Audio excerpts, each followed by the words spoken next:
I will give you my comfortable choice in this one.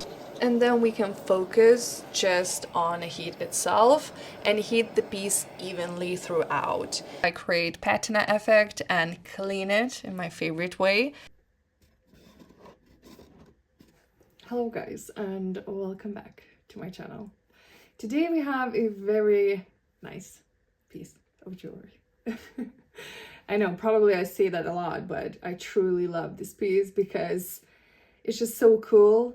That whole color combination, those turquoise and that amethyst, it's giving all that I want to see in a jewelry piece. This piece was very spontaneous. I wanted to create something with colors in a way that it would be like neutral as well, because it's not overpowering, it's not overwhelming, and that purple coming from that amethyst was just a beautiful touch in that piece as well. I truly love faceted stones in my pieces because it makes a bit of that sparkle. It makes a bit of that luxury feeling, kind of. With any jewelry piece I'm creating, for me, it's very important to have that comfortable feeling when you're wearing the piece. It can be too heavy, it can be unpractical on that wearing.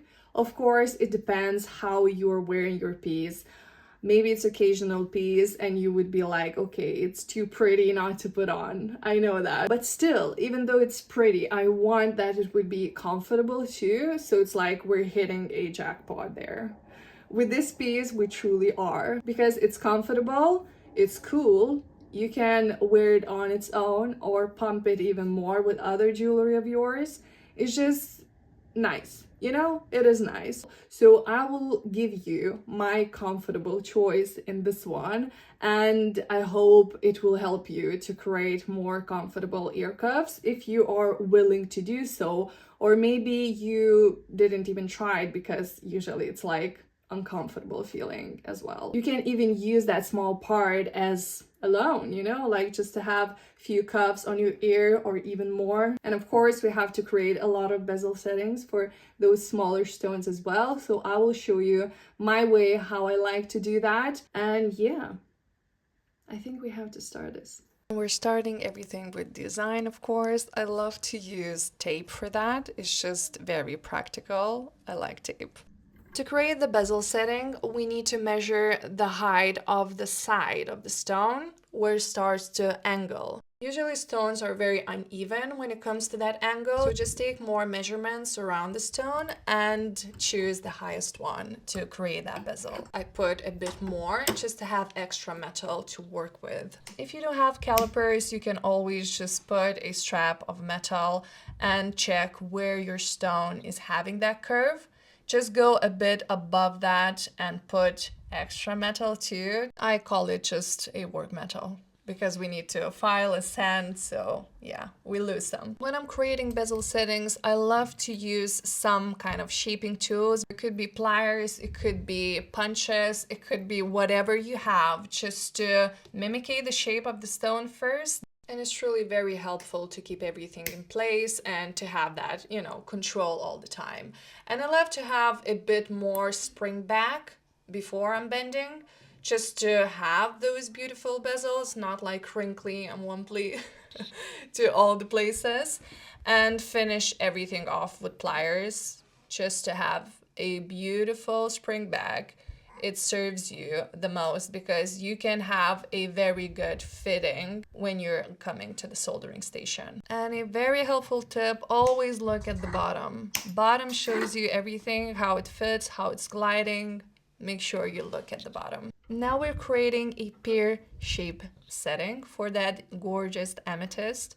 For that, I'm using shaping tools for sure because we have a 0.8 millimeter thickness of the metal here. Metal I'm using is from GRANDE, who is sponsoring this video, and I'm very thankful for that. They're giving you a code for $20 off your shipping price, and I heard you're using that, so I'm very happy about that. Now we're sewing that pear-shaped setting. just to make that fit very nicely. I like to make a bending on the top part just to not have that fussing around with the corner, because the corner usually it's like the hardest part to do something or to set the stone to. So I usually do it this way. But it always a preference how you're making settings. There are so many ways how you can do that, so this is one of mine. And now we have to solder what we have made. So we're beginning with bezel settings. I just like to put them down, put solder piece under the seam, that it would be touching both sides of the joint. Equal temperature will make that beautiful joint with solder melting in that joint. And this pear shape setting, it's quite thick itself. So to create the tension more, I like to do that with my third hand. It's a bit risky holding because your third hand can flip out. So if you don't have steady third hand, I won't recommend to do that for sure. Then better just focus to create a good tight joint before soldering. Now we have to check if all the stone fitting the way they have to fit and prepare our bezel setting for soldering that on one plate. So that involves a lot of sanding and cleaning up just to make sure all those seams are not popping. We get rid of all that solder if it's somewhere splashing on our bezel. It truly depends how clean you can work, but we all have those splashes sometimes, so it depends what you have. And of course, we're making everything flat that we want to solder. That's the main rule for soldering. That part you want to attach to something, that part has to be flat. So in this case, the bottom part of the bezel has to be beautifully flat. Now we have to prepare our sheet that those bezels would be soldered on. When you're preparing your sheet, always make sure you're saving your metal, which I was doing that here. I always try to save it as much as I can, especially if I have flat sheet, because, you know, to make a flat, beautiful sheet, that's very hard to do, so I always try to keep it. But make sure that you have some space around your bezels as well, because that's very important for solder to melt beautifully. If you have too tight space, that solder might melt not beautifully and have some gapping around the bezel. So we don't want that. We want some space around it just to make sure we could heat that up and spread that heat towards the bezel setting. When we start to heat the piece up, I always heat it up first with flux or borax, whatever you're using, and then put solder pieces in bezel settings just to make sure nothing is like jumping or flying around. And then we can focus just on the heat itself and heat the piece evenly throughout.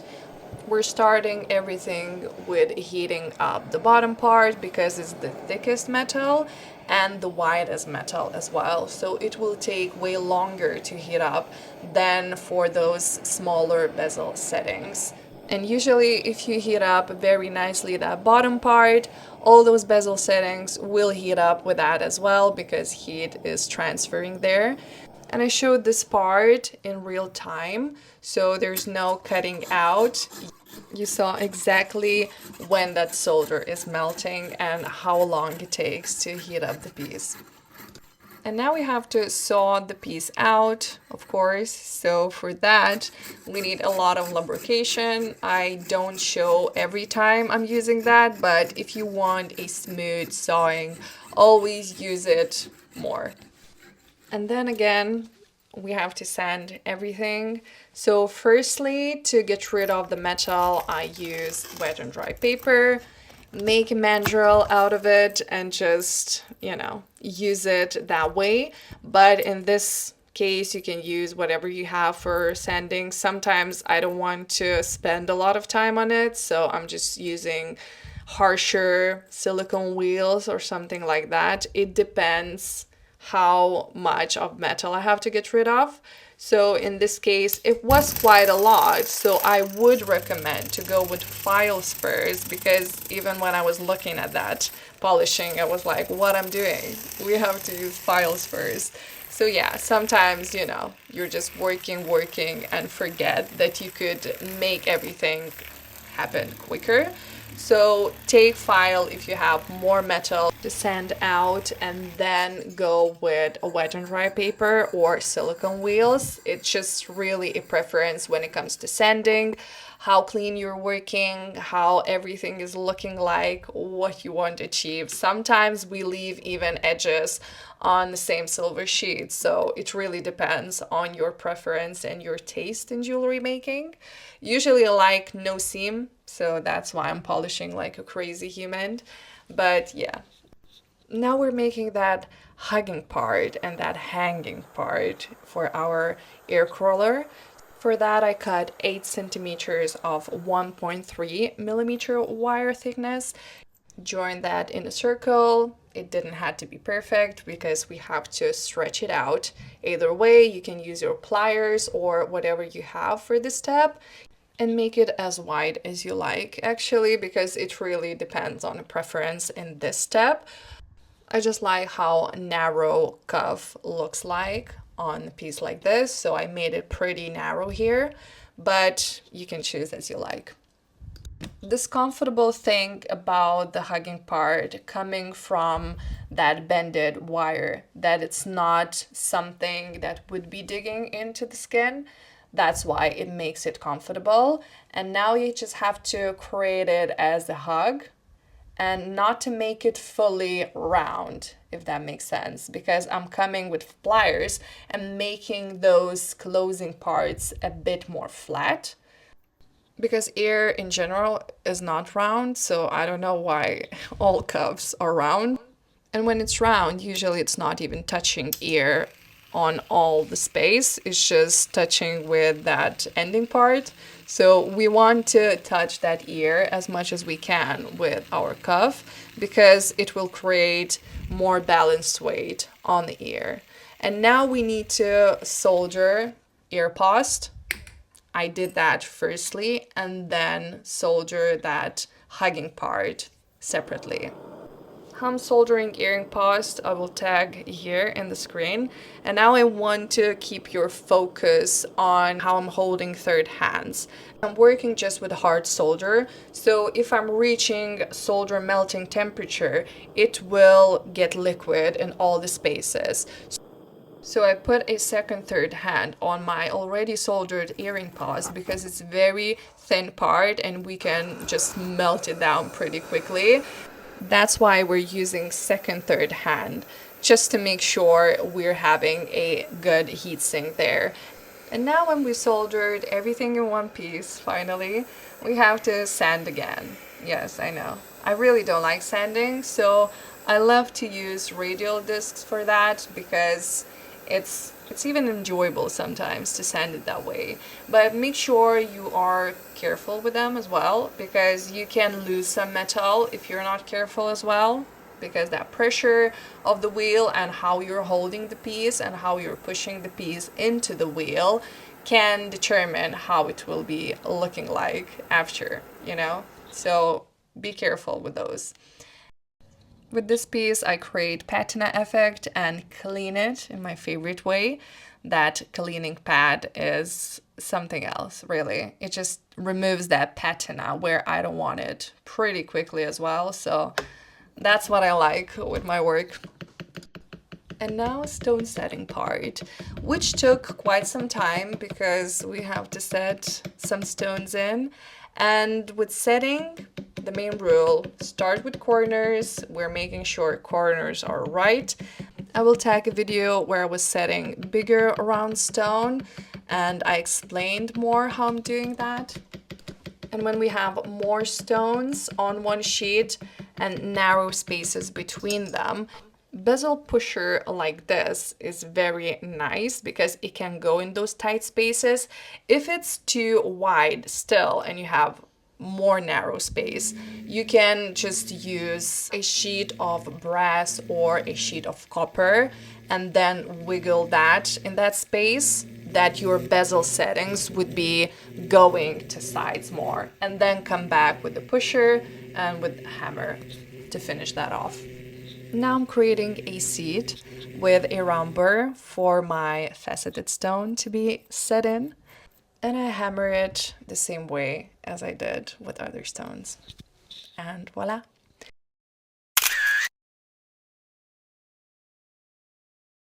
Finally, we reached the finish line of this video.